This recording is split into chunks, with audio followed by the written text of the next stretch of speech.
जय श्री राधे कृष्ण। दोस्तों इस धरती पर सभी को यही लगता है कि मेरे जीवन में जो दुख है ऐसा किसी और के जीवन में नहीं है। आज की ये कहानी आपको बताएंगे कि इस दुनिया के सबसे सुखी व्यक्ति आप ही हैं। सही कहा है, किसी ने जिसके जीवन में संतोष नहीं वह जिंदगी में कभी भी खुश नहीं रह सकता। उसको बेचैनी रहती है, उसको कितना भी दे दो उसका मन कभी भी खुश नहीं हो सकता। दोस्तों अगर आपको हमारा ये वीडियो अच्छा लगे तो कमेंट सेक्शन में जरूर बता देना, और अगर आप हमारे चैनल पर नए हैं तो चैनल को सब्सक्राइब जरूर कर लेना। आज की कहानी बहुत ही महत्वपूर्ण और ज्ञानवर्धक होने वाली है, कृपया वीडियो में अंत तक जरूर बने रहें। ये कहानी राजा प्रभाकर वर्धन और उसकी पत्नी रानी अवंतिका की है। राजा प्रभाकर वर्धन बहुत नेक और धर्म का पालन करने वाले राजा थे। वहीं रानी अवंतिका एक अत्यंत रूपवती और पतिव्रता नारी थी। उनकी जिंदगी बहुत अच्छे से चल रही थी। फिर एक दिन समय ने करवट ली और उन्हें अपनी जिंदगी के बहुत भयानक दौर से गुजरना पड़ा। स्वर्गलोक में एक बार शनि देवता और लक्ष्मी जी की कहासुनी हो गई। शनि देव के अनुसार वह लक्ष्मी जी से बड़े थे और लक्ष्मी जी के अनुसार वह शनि देव से बड़ी थी। इस बात को लेकर उन दोनों में काफी देर बहस होती रही और वे दोनों कोई फैसला नहीं कर पाए।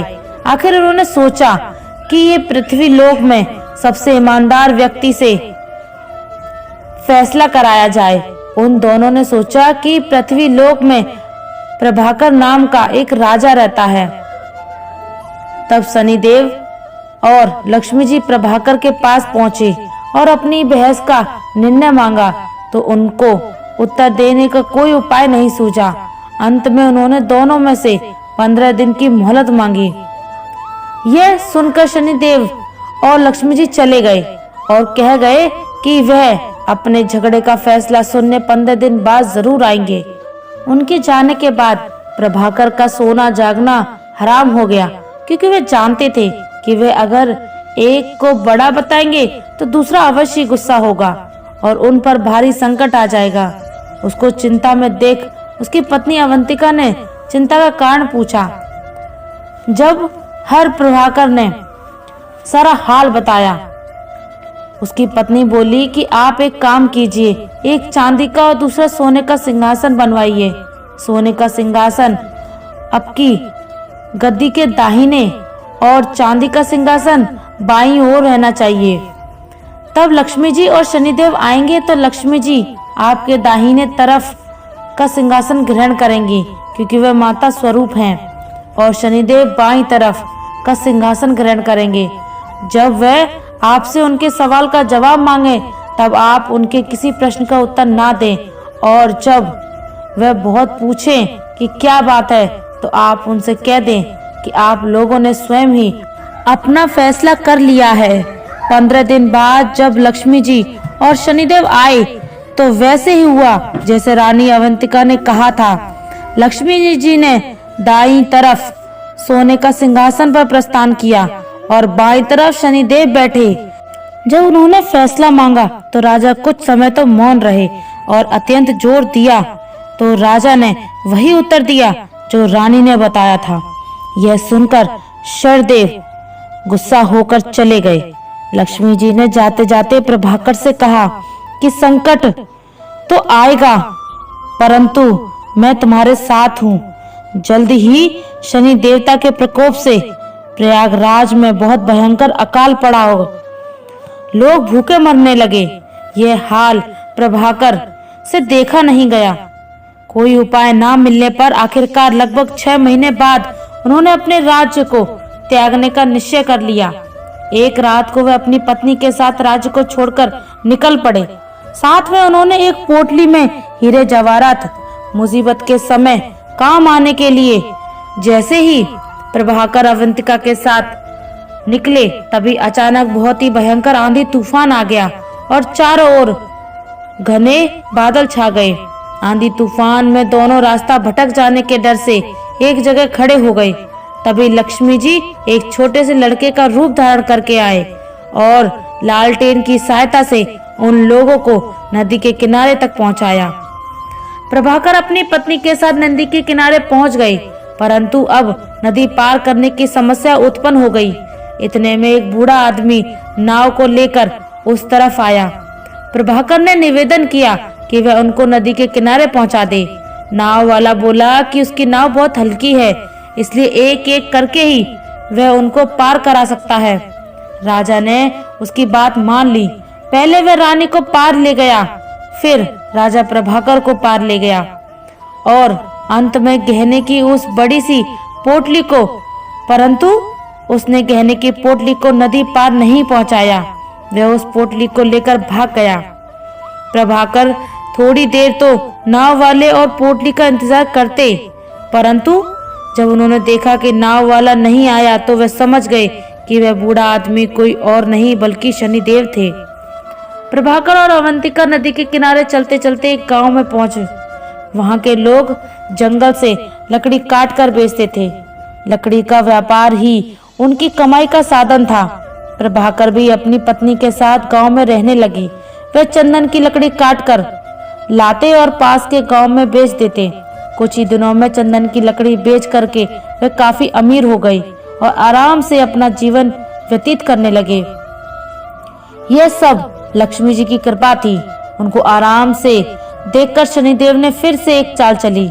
एक दिन एक व्यापारी जो उस गांव से चंदन की लकड़ी लेकर दूसरे देशों में जाया करता था, उसका जहाज जहां फंस गया। उसने बहुत प्रयत्न किया, परंतु वह जहाज वहां से थोड़ा सा भी नहीं हिला। उसकी समझ में नहीं आ रहा था कि क्या करे। इतने में शनिदेव साधु का रूप धारण करके उसके पास आए। उन्होंने व्यापारी से कहा कि मैं तुम्हारे जहाज को हटाने की युक्ति बता सकता हूँ। व्यापारी ने जब उनसे पूछा कि वह युक्ति क्या है, तो उन्होंने कहा कि तुम गांव के लोगों को भोजन का निमंत्रण दो और उनमें से जो भी सती सावित्री स्त्री होगी, यदि वह तुम्हारे जहाज को छू लेगी तो तुम्हारा जहाज चल पड़ेगा।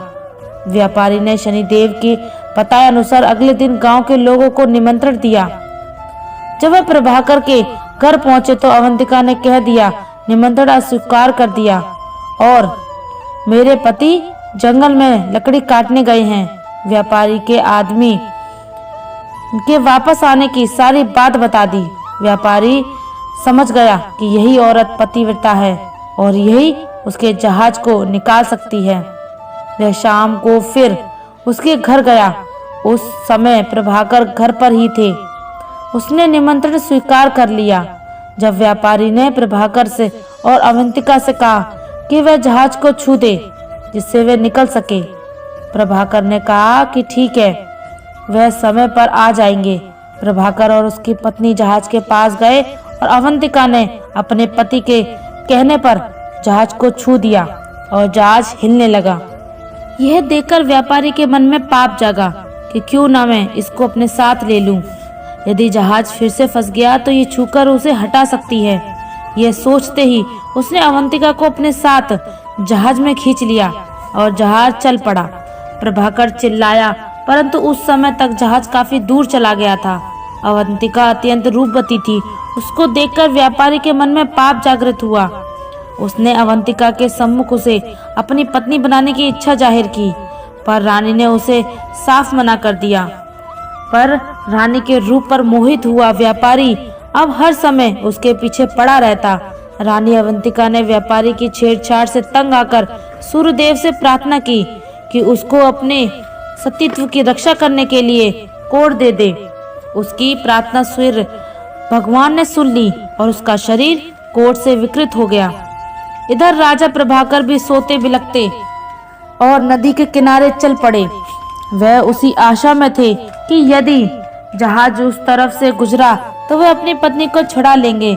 आखिर उसको जहाज का कहीं पता नहीं चला तो वह नदी के किनारे एक आश्रम था, तो वह उस आश्रम में साधुओं के साथ रहने लगा।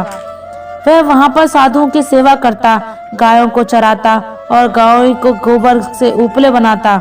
वह उपले लक्ष्मी जी की कृपा से सोने के हो जाते।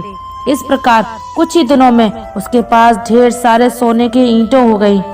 एक दिन वही व्यापारी जो प्रभाकर की पत्नी को ले गया था उसका जहाज वहां पर आया।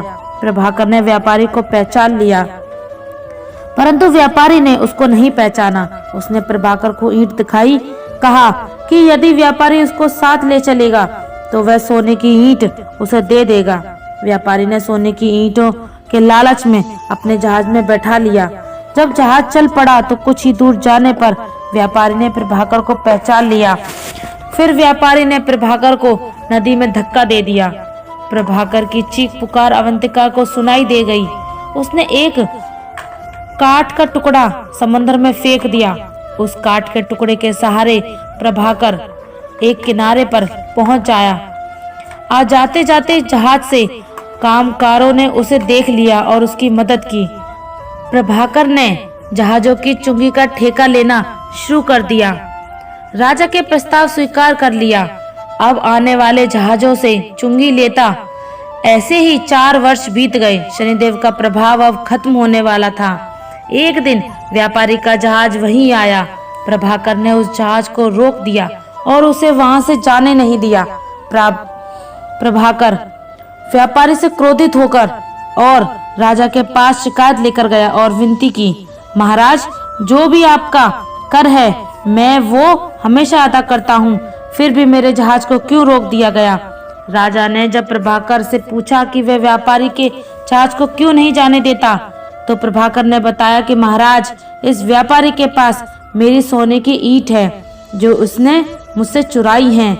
जब प्रभाकर ने व्यापारी से अपनी सोने की ईंटों की चोरी की बात की राजा के सामने रखी, तब राजा ने प्रभाकर से पूछा, क्या तुम्हारे पास इस चोरी का कोई प्रमाण है।